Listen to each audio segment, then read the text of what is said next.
अभिनंदन अभिनंदन, आभार और बहुत बहुत स्वागत है दोस्तों ज्योतिष विज्ञान के इस ऐतिहासिक चैनल पर। और मैं हूं आप सबका एस्ट्रो दोस्त रुपेन आर शाह। आज 4 मई 2025 है। पहलगाम का जो जघन्य कांड हुआ उसके बाद देश में जबरदस्त गुस्सा था। बार बार एक ही चर्चाएं चल रही थी। आप कोई भी सोशल मीडिया उठा लीजिए, कोई भी न्यूज़ चैनल उठा लीजिए, कोई भी सोसाइटी या गली मोहल्ला, हर जगह पे यही चर्चा चल रही थी कि भारत कब हमला करेगा, घर में घुस के मारो, इस बार तो फाइनल, फुल एंड फाइनल कर ही दो। आपने भी ये बात सुनी होगी, शायद आप उस प्रकार के डिस्कशंस का हिस्सा भी रहे होंगे। तब 24 अप्रैल 2025 को इसी यूट्यूब चैनल पर एक प्रिडिक्शन की गई थी, ऐसे मिटेगा पाकिस्तान, सबसे बड़ी भविष्यवाणी।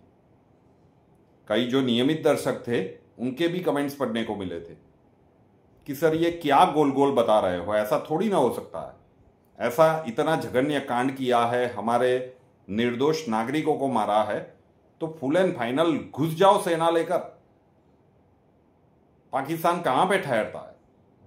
उसके पास तो खाने के लाले है, वेपन्स है नहीं, वो तो भाई दिखा रहा है। लेकिन जो ग्रहीय स्थितियां दिख रही थी, अब क्या है कि भाई 24 अप्रैल पे आप अपना ही देख लीजिए कि आपके मन में जितना गुस्सा था, और आज 4 मई है 2025, तो 10 दिनों में कितना बदलाव आया है। वो पूरी लंबी एक प्रेडिक्शन थी, उसका एक छोटा सा क्लिप, छोटा सा तो नहीं कह सकता, 4 मिनट का क्लिप है, 4 साढ़े 4 मिनट का, लेकिन जो कुछ भी उसमें हमने कहा था वो चीजें अब घटित होती हुई दिख रही है। संभव है 10 दिनों में भी इतने सारे वीडियोस आपने देखे होंगे न्यूज चैनल्स पे, क्या हुआ नहीं हुआ वगैरह वगैरह। तो स्विच तो ऑन हो चुका है। 29 अप्रैल 2025 को शनिदेव का नक्षत्र परिवर्तन हुआ, अपने ही नक्षत्र में संचरण हुआ, स्विच ऑन हो चुका है। तब भी कहा था, आज भी कह रहा हूं कि ये एक बार की स्ट्राइक की बात नहीं है कि भाई स्ट्राइक कर दी, आतंकवादी मार दिए, नहीं, ये लंबा चलेगा और फुल एंड फाइनल होने तक चलेगा। लेकिन रास्ता क्या होगा वो चाणक्य नीति से तय होगा। सबसे पहले देखते हैं कि 24 अप्रैल को जब घर में घुस के मारो की बात चल रही थी, तब क्या कुछ कहा गया था कि कैसे मिटेगा पाकिस्तान। ध्यान से सुनिएगा ये वीडियो क्लिप।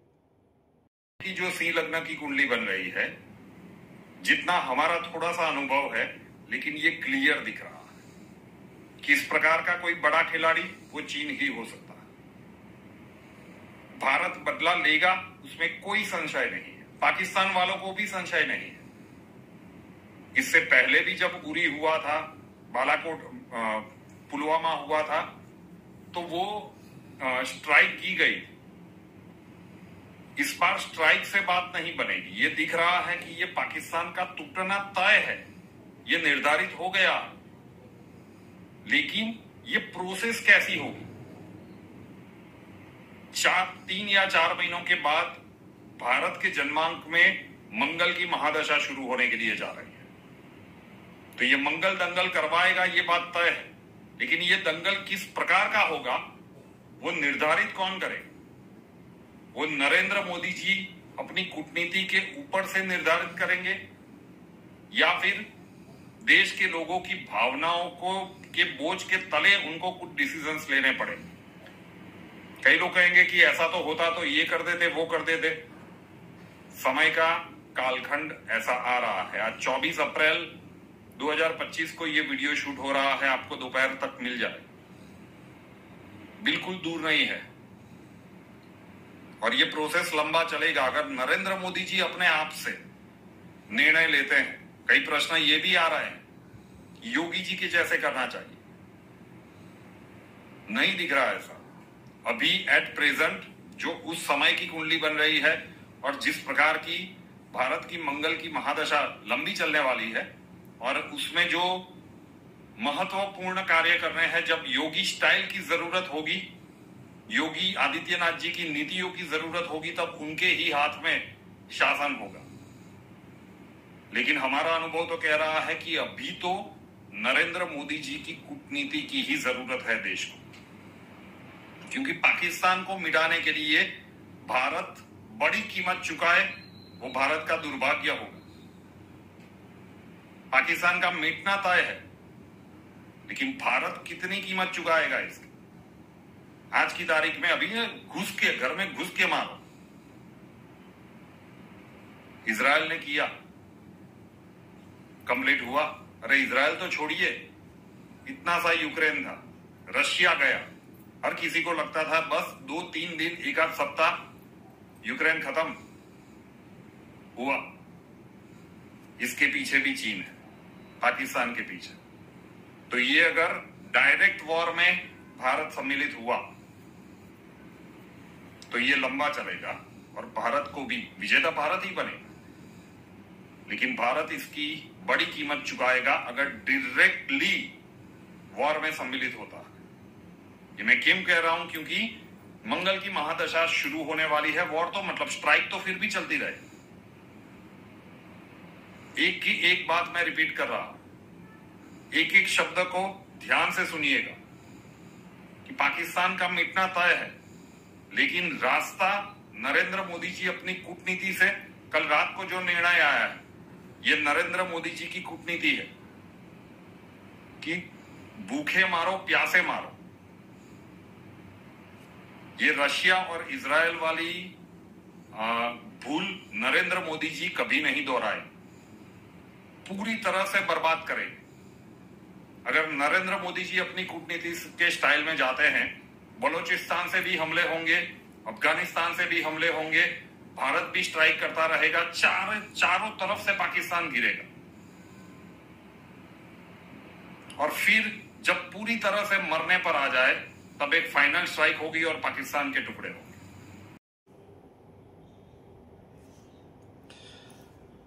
तो वही चीजें होती हुई नजर आ रही है। हर जगह से पाकिस्तान का, पार्डन माय लैंग्वेज, लेकिन बंबू फिट किया जा रहा है।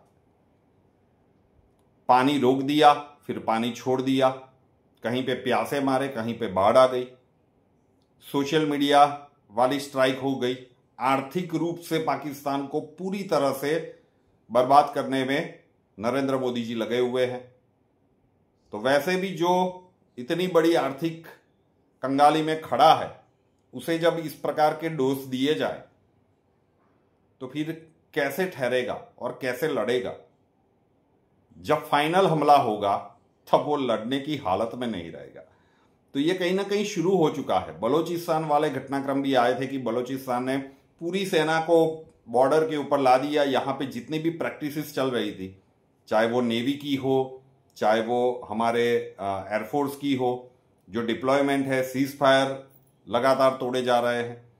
तो पाकिस्तान वालों को रात में नींद नहीं आ रही है कि कब भारत कहां से हमला करेगा, हवाई हमला करेगा, पानी से आएगा, जमीन से आएगा, यही सोच में रह गए। एक के ऊपर एक स्ट्राइक हो रही है। तो जो उस वीडियो क्लिप में आपने सुना कि ऐसे मिटेगा पाकिस्तान अगर नरेंद्र मोदी जी अपनी कूटनीति से चल रहे हैं, और ये युद्ध की परिभाषा ही है। सिर्फ युद्ध वाली परिस्थितियां, हम रशिया यूक्रेन का ही एग्जाम्पल जो उस क्लिप में भी बताया था, रशिया आज भी यूक्रेन को पूरी तरह से जीत नहीं पाया है, कुछ प्रदेश जीत लिए। दिखाता है यूक्रेन, पीछे पूरा नाटो खड़ा है। तो ये भूल तो नरेंद्र मोदी जी नहीं करेंगे। दूसरा, भारत के जनमानक में यह दिख नहीं रहा है कि भारत की आर्थिक स्थिति उस हद तक डामाडोल हो। तो ये चलता रहेगा। ये अभी जब भी होगी स्ट्राइक, वो एकमात्र नहीं होगा। असली खेल तो कब शुरू होगा? एक डेट वाइज प्रेडिक्शन जो हमने फर्स्ट फेज का किया था 1 से 10 मई का, उसमें कुछ तारीखें बताई गई थी कि पाकिस्तान का मेष लग्न है, भारत का वृषभ लग्न है, तो वो कौन सी तारीखें बनती है। उन तारीखों में कुछ होने की संभावनाएं प्रबल है। एक महत्वपूर्ण तारीख क्यों इसे हम कह रहे हैं great game of Bharat? Pakistan टूटेगा, पाकिस्तान बर्बाद होगा, लेकिन भारत को बहुत कम से कम कीमत चुकानी पड़ेगी। और फिर देखिएगा कि जब यह घटनाक्रम पूरी तरह से घटित होगा, अभी तो इसमें बहुत कुछ बाकी है, जो लोग भी इसके पीछे हैं वो बांग्लादेश को भी रेडी कर रहे हैं कि भाई ये पाकिस्तान को 2 फ्रंट पे लड़वा रहे हैं, तो हम भारत की सेना को भी विभाजित करें। भारत की सेना इजीली ये कर सकती है, दोनों फ्रंट पे। बांग्लादेश को निपटाना हो, कोई बड़ी बात नहीं, कोई बड़ा डिप्लॉयमेंट यहां से वहां पे नहीं करना पड़ेगा। और अभी तो जो हर एक वीडियो देखते जाइएगा, लगातार 4 या 5 वीडियो हमने कहे थे अलग अलग मुद्दों के ऊपर। ये 24 अप्रैल की क्लिप आपने सुनाई। जैसे जैसे आगे घटनाक्रम बनते जाएंगे वो वीडियो की वो क्लिप लाकर हम उपस्थित होंगे। एक महत्वपूर्ण तारीख जो हमें दिख रही है, तारीख तो नहीं कह सकते, टाइम स्पान कह सकते हैं, 1 से लेकर 4 जून, ये महत्वपूर्ण समय का अंतराल हो सकता है। जून के पहले 4 दिन, ठीक है। मई के वो तारीखें तो हमने वहां पे बताई कि भाई कल से 5 से लेकर 11 मई मेष लग्न के लिए नेगेटिव है, और 7 से लेकर 11 मई वृषभ लग्न के लिए नेगेटिव है। तो इन ड्यूरेशन कुछ होने की संभावनाएं प्रबल है। लेकिन फिर भी समझ लीजिए कि युद्ध सिर्फ शस्त्रों से देखा जाए, मिसाइल्स मारी जाए, ये युद्ध शुरू हो चुका है। लेकिन ये कन्वेंशनल वॉर नहीं है। कन्वेंशनल वॉर में रशिया जैसी महाशक्ति भी गई, आज तक विजेता नहीं हुई। पूरी तरह से कितना खर्चा हो गया, और भारत के जनमानस में कभी भी ये दिख नहीं रहा है। नरेंद्र मोदी जी ये सुनिश्चित कर रहे हैं कि भारत को कम से कम, चाहे वो आर्थिक रूप से हो, चाहे वो सैन्य रूप से हो, चाहे पाकिस्तान का आक्रमण हो, तो भारत की आम जनता को कम से कम नुकसान पहुंचे, 10 to 0, और दुश्मन का निपटारा हो जाए। तो वो प्रोसेस शुरू हो गई है। बलोचिस्तान ने जो एक शहर कब्जे किया, अब ये लोग यहां से वापस जा नहीं पाएंगे। अभी तो तालिबान शुरू भी नहीं हुआ, अफगानिस्तान या तालिबान जो भी कह रहे हैं, वो तो शुरू भी नहीं हुआ। जब वो शुरू होगा तब पाकिस्तान पूरी तरह से फंसेगा। खैबर पख्तूनख्वा या जो मेरा वो क्या कहते हैं, भौगोलिक ज्ञान थोड़ा सा कमजोर है कि कौन सा रीजन कहां पे है, लेकिन पूरी तरह से पाकिस्तान के ऊपर हमले होंगे। आर्थिक स्ट्राइक, फाइनेंशियल स्ट्राइक हो चुकी है, वाटर स्ट्राइक हो चुकी है, पूरी तरह से हर धमकी भी दे रहा है, और वो भी तो किसी की चाल चलने वाली नहीं है। ये ग्रेट गेम ऑफ भारत है। और जब पूरी तरह से पाकिस्तान फंस चुका होगा, उसे समझ में भी नहीं आएगा कि किस मोर्चे को संभाले। हम तो पहले दिन से यहीं पे गड़े हुए हैं कि भारत अब हमला करेगा, तब हमला करेगा। उसमें बलोच इतने घुस गए, इसमें तालिबान इतने घुस गए, वापिस जाना शुरू करेंगे यहां से धपाक पीओ के अंदर तो कुछ भी हो सकता है। तो ये लंबा चलने वाला है। आशा रखता हूं कि आज 24 अप्रैल का जो क्लिप सुनाया, उस समय पे लग रहा था कि सर ये क्या बोल रहे हो, गोल गोल बातें कर रहे हो। 10 दिनों के बाद उसमें से बहुत सारे घटनाक्रम आपको होते हुए नजर आ रहे हैं। तो ये एक, या मतलब सिर्फ जाके प्रिसाइज हिटिंग करनी होती तो वो अब तक हो चुकी होती। ये लंबा चलने वाला है, और ये जो कुछ भी चलेगा जून के मध्य भाग तक, उसके बाद भी जो परिस्थितियां बनेगी, जो असली टफ टाइम है, not only for India, across the world. 13 जुलाई को जब शनिदेव वक्री हो जाएंगे अपने ही नक्षत्र में, अपने नक्षत्र में संचरण करना शुरू कर दिया, ठीक है, मतलब स्विच ऑन हो गया ये, तो 13 जुलाई से नवंबर के अंत भाग तक, अब दिसंबर भी ले सकते हैं, मतलब पूरा 2025 के अंत भाग तक, और उसमें भी सितंबर महीने के आसपास से जब भारत की मंगल की महादशा शुरू होगी, सब असली खेल तो वहां पे होगा।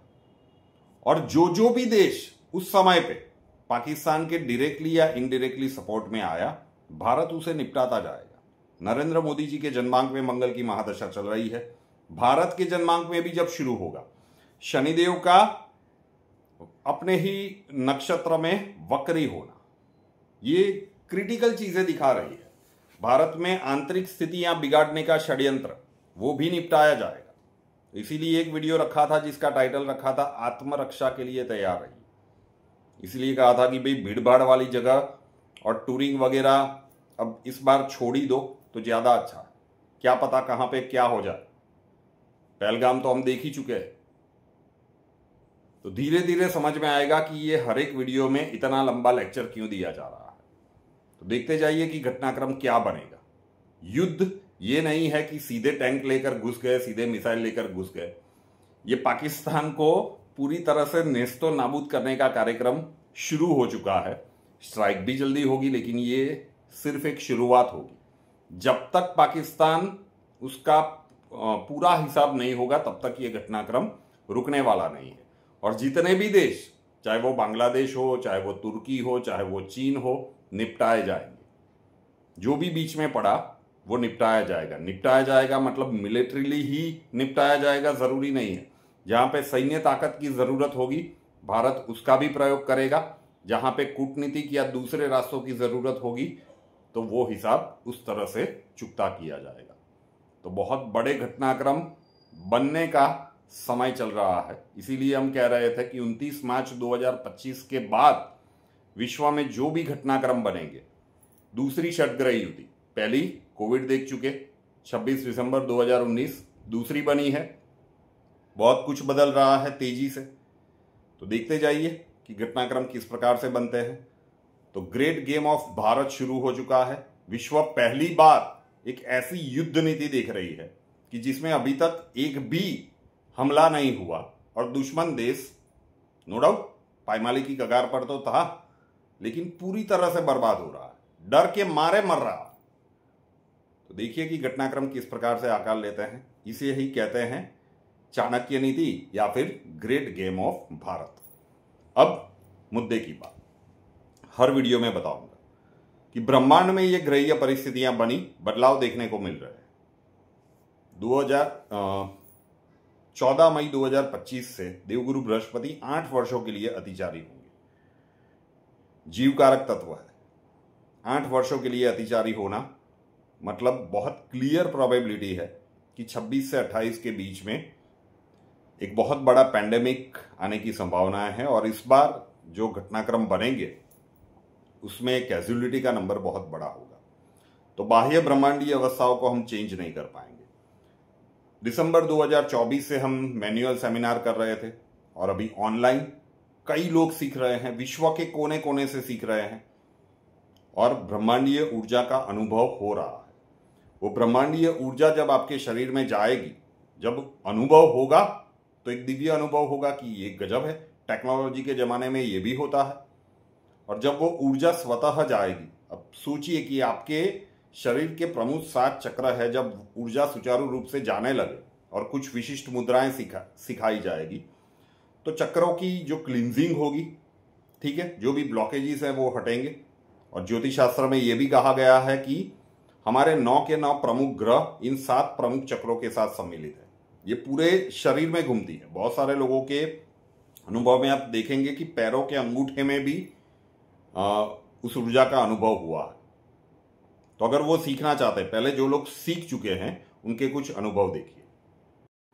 हेलो, मेरा नाम अश्विनी अरोनकर है और मैंने मुद्रा कल 2 बार की है। फर्स्ट टाइम जब मैंने की मुद्रा तो हाथ में फिंगर टिप्स में टिंगलिंग फंक्शन फील हो रहा था और ऐसा लग रहा था कि मैं इनविजिबल बॉल होल्ड कर रही हूँ। और वो करने के बाद शोल्डर तक ऐसे एनर्जी का फ्लो हुआ एंड मुझे लगा कि अभी आई फेल्ट बेटर, अच्छा लगा और काफ़ी पॉजिटिव फील हुआ। उसके बाद वापस मैंने रात को 1 बजे भी किया तो रात को भी काफ़ी टिंगलिंग सेंसेशन हुआ और आई थिंक शोल्डर के नीचे तक एनर्जी फ्लो का एक्सपीरियंस हुआ।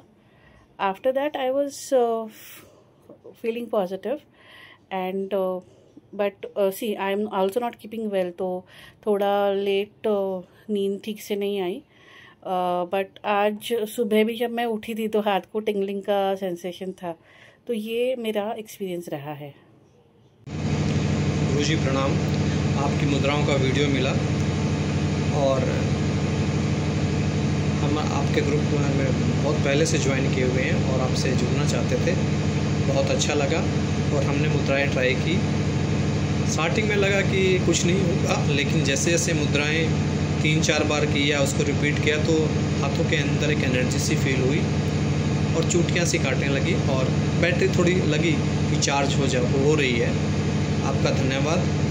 आशा करता हूँ आप मुझे ये मुद्राओं का वीडियो भेजते रहेंगे। जय श्री राम। प्रणाम गुरुजी, जय माता दी। मेरा नाम संगम है, मैं चित्रकूट का रहने वाला हूँ। मैंने हाल ही में गुरुजी से मुद्रा बैच ज्वाइन किया है। मुझे पहले ही दिन से हाथों में इतनी पॉजिटिविटी का एहसास हो रहा है, झंझनाहट के साथ में और पॉजिटिव फीलिंग के साथ में एनर्जी का एहसास होने लगा है। जल्द ही मैं आगे क्या मुद्रा बैच का सारा कुछ सीखूंगा। मुझे अटल विश्वास है कि ये आंतरिक ब्रह्मांड में जब सारी ऊर्जा समाहित हो जाएगी तो मेरे सारे ग्रह बहुत अच्छे से पॉजिटिव रिजल्ट देने लगेंगे और मैं वो सब कर पाऊंगा जो मैं चाहता हूँ। इसके लिए गुरुजी का बहुत बहुत आभार। तो अगर आप ये ब्रह्मांडीय ऊर्जा और विशिष्ट मुद्राएं सीखना चाहते हैं, ऑनलाइन नॉमिनल सी फीस है। व्हाट्सएप नंबर है 8485932567 8485932567। वहां पे लिख दीजिए कि आप कहां से हो, आपका नाम और आप ब्रह्मांडीय ऊर्जा और मुद्राएं सीखना चाहते हैं। अक्षय जी प्रोसीजर समझा देंगे। कुंडली कंसल्टेशन के लिए संपर्क करना चाहते हैं, व्हाट्सएप नंबर है 9714443110 9714443110। नंबर बंदी मिलेगा। अपना नाम, बर्थ डिटेल्स और प्रॉब्लम्स वहां पे लिख दीजिए। 2 से 3 दिनों तक वेट करना पड़ेगा। पुराने केसेस संपन्न होते ही अक्षय जी आप तक पहुंच जाएंगे और एक बार अक्षय आप तक पहुंच गया फिर परेशानी वाली बात नहीं होगी। रुपेनार शाह नाम के इस यूट्यूब चैनल को अभी तक सब्सक्राइब नहीं किया है तो कर लीजिए, साथ वाला बेल आइकॉन दबा दीजिए और उसके बाद 3 ऑप्शंस आएंगे, ऑल के ऊपर क्लिक कर दीजिए ताकि हर नए वीडियो की नोटिफिकेशन आपको सबसे पहले मिलते रहे। नए वीडियो के साथ फिर मिलेंगे। जय हिंद।